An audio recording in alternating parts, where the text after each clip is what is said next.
పోలవరం జిల్లా చింతూరు ఏజెన్సీని గోదావరి వరద చుట్టుముట్టింది. కోనవరం శబరి బ్రిడ్జ్ దగ్గర వరద ప్రవాహం సముద్రాన్ని తలపిస్తోంది. పలు గ్రామాలు జలదిగ్బంధంలో చిక్కుకున్నాయి. అయితే గోదావరి వరద తగ్గుముఖం పడుతున్నట్లు అధికారులు చెబుతున్నారు. అయినా ఏజెన్సీలోని పలు మండలాలు జలదిగ్బంధంలోనే ఉన్నాయి. నేషనల్ హైవే 326/30పై వరద ప్రభావం కొనసాగుతోంది. దీంతో తెలంగాణ, ఒడిశా, ఛత్తీస్గఢ్ రాష్ట్రాలకు రాకపోకలు నిలిచిపోయాయి. గోదావరి వరదతో ఏజెన్సీలోని 100 గ్రామాలకు రవాణా సంబంధాలు తెగిపోయాయి. 44 గ్రామాలకు రాకపోకలు నిలిచిపోయాయి. పోలవరం జిల్లా కలెక్టర్ చింతూరులోనే ఉండి సహాయక చర్యలను పర్యవేక్షిస్తున్నారు. ట్రాక్టర్పై ముంపు ప్రాంతాల్లో పర్యటిస్తున్నారు.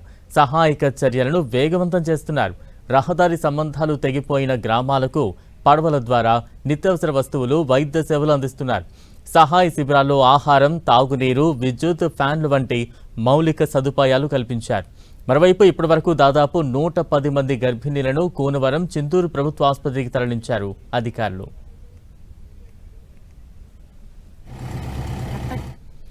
పశ్చిమ గోదావరి జిల్లా ఆచంట నియోజకవర్గంలోని లంక గ్రామాలను గోదావరి వరద చుట్టుముట్టింది. లంక గ్రామాలైన అయోధ్యలంక, మరిమూలలంక, పుచ్చలంక, రావిలంక, అన్గారి లంక గ్రామాలను గోదావరి వరద నీరు చుట్టుముట్టింది. దీంతో ప్రజలు బయటకు రావడానికి తీవ్ర ఇబ్బందులు పడుతున్నారు. వరద ఉధృతి అంతకంతకు పెరుగుతుండటంతో బాహ్య ప్రపంచంతో సంబంధాలు తెగిపోయాయి.